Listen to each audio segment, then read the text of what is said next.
Nearly 200 years ago, Unitarian pastor Theodore Parker spoke of the moral arc of history, running through the affairs of nations, guiding the human adventure toward justice. He rightly claimed that he could not intuit the far horizon of this moral arc, but trusted in the eventual victory of justice, represented by the end of slavery in the United States.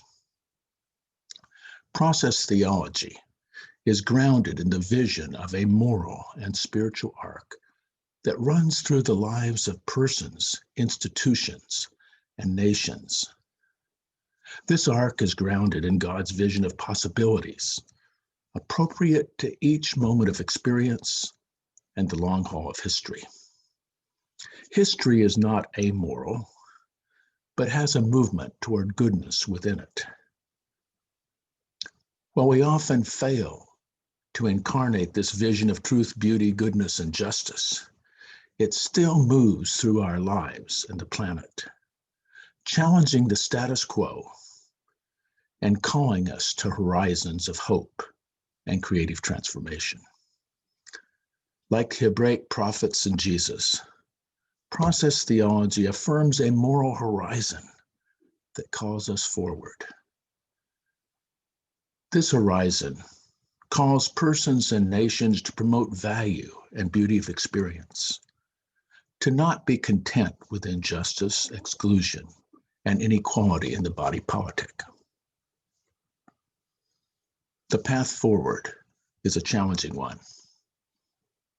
Many wish to go backward to the good old days when women, indigenous people, persons of color, and the LGBTQ community knew its place and were neither seen nor heard.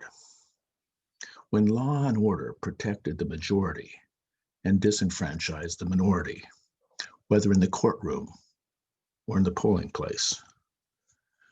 But as the philosopher Whitehead says, time doesn't stand still.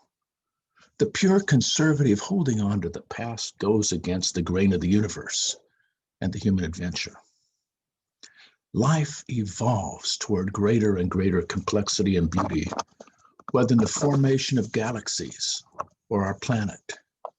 As human life evolves and starts and stops toward wider circles of justice and value, expanding to include humanity in all its diversity and embracing the well-being of the planet.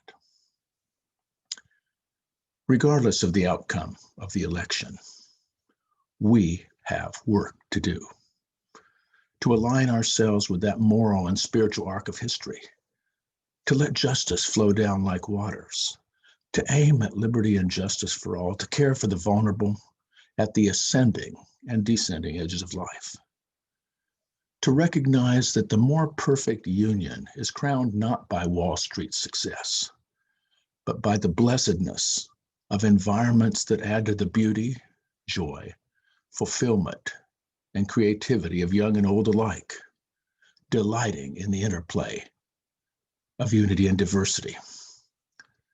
Let us work together on Election Day and beyond toward a world where the moral arc is heard in the laughter of children, in the joy of lovers, and the wise voices of elders.